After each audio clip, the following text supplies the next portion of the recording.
혹시 우리 세상을 움직이는 딱 두 가지 에너지가 있다는 이야기 들어보셨어요? 이게 그냥 뜬구름 잡는 얘기가 아니라 바로 우리 각자의 삶, 그리고 저 멀리 우주까지 관통하는 아주 근본적인 원리라고 하는데요. 지금부터 그 이야기를 한번 시작해 보겠습니다. 자, 천기, 하늘의 기운. 이 말을 들으면 딱 뭐가 떠오르세요? 뭔가 신화에나 나올 법한?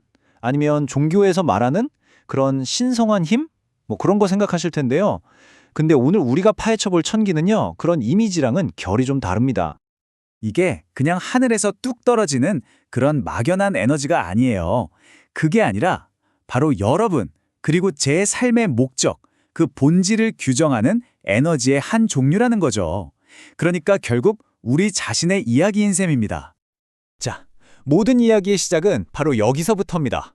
우주에 존재하는 모든 에너지를 딱 두 가지로 나눌 수 있다는 건데요. 바로 공적인 에너지와 사적인 에너지. 이 개념만 제대로 잡고 가면 앞으로의 이야기가 훨씬 쉽게 이해되실 겁니다.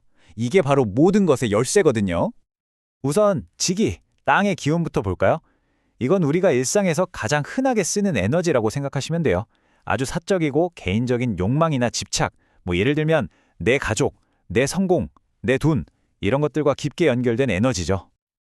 그리고 이 지기와는 완전히 반대편에 서 있는 게 바로 천기, 하늘의 기운입니다. 이 에너지는요, 나라는 개념이 아예 없어요. 오로지 공공의 이익, 그러니까 개인을 넘어서 세상을 위해 쓰이는 그런 순수한 힘인 거죠. 자, 표를 보시면 이 둘의 차이가 한눈에 들어오죠. 지기는 성격 자체가 사적이고 개인적인 집착에서 나와요. 그래서 조상님이나 사신들이 주로 쓰는 에너지고요. 목표도 나와 내 가족이죠. 반면에 천기는 완전히 공적이고 보편적인 목적을 위해서 존재합니다. 그래서 깨달은 존재, 즉 공신들이 사용하고 목표는 세상 전체를 향해 있습니다. 정말 극과 극이죠. 자, 그럼 이 공적인 에너지와 사적인 에너지라는 개념이 좀 추상적으로 들릴 수 있으니까 이걸 우리한테 아주 익숙한 주제로 한번 가져와 볼게요. 바로 우리 가족, 그리고 조상님들 이야기입니다. 여기서 사신이라는 말이 나오는데 한자를 보면 되게 직관적이에요. 사사로울 사자에 귀신 신자, 말 그대로 사적인 신이라는 뜻이죠. 특히 우리와 가장 가까운 조상님들, 그러니까 돌아가신 지 얼마 안 된 분들은요, 이승에 대한 미련이나 자손에 대한 애착이 굉장히 강하잖아요. 바로 그 마음이 아주 강력한 사적 에너지, 즉 지기로 작용한다는 겁니다. 이 흐름을 보면 정말 흥미롭지 않나요? 1대에서 3대까지는 자손에 대한 집착이 강한 사신의 상태로 머물러요. 그러다가 4대, 7대가 지나면서 그 집착이 서서히 옅어지기 시작하는 거죠. 그리고 7대를 넘어서면 마침내 그 사적인 감정을 다 내려놓고 공신, 즉 공적인 존재가 될 수 있는 가능성이 열립니다. 더 나아가 9대 이상이 되면 모든 것에 얽매이지 않는 바람처럼 가벼운 도인의 경지에 이를 수 있다는 거예요. 시간의 힘이 정말 대단하죠. 자, 지금까지는 조상신들의 여정을 살펴봤는데요. 그럼 이제 진짜 중요한 질문으로 넘어가 보죠. 살아있는 우리, 바로 우리는 어떻게 이 여정을 따라갈 수 있을까요?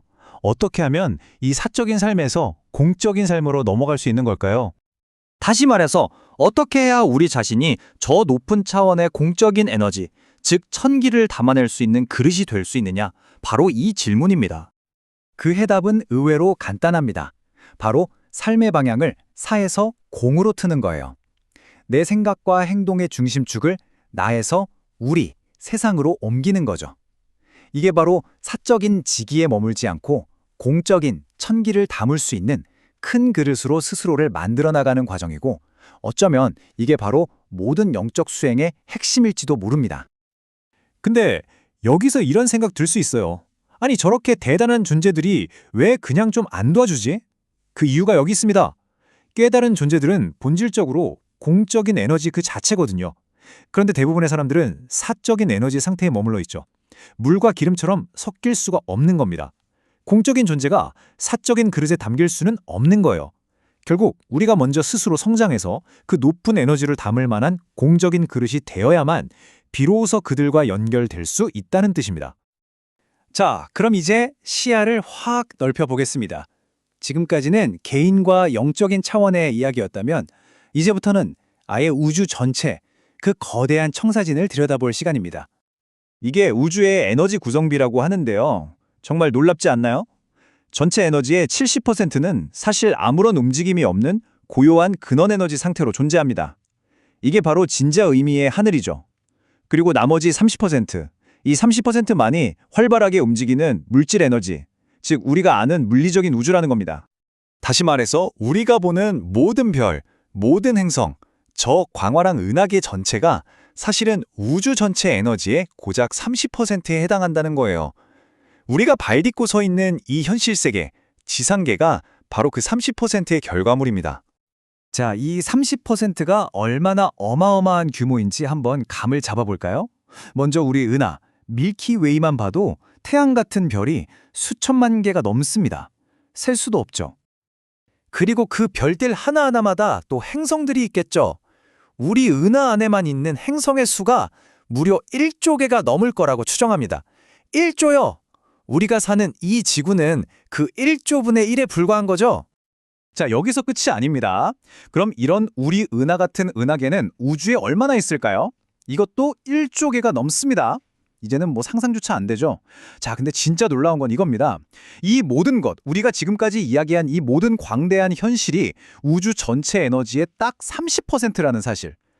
그렇다면 나머지 70%를 차지하는 저 보이지 않는 근원 에너지의 세계는 대체 얼마나 거대하다는 걸까요?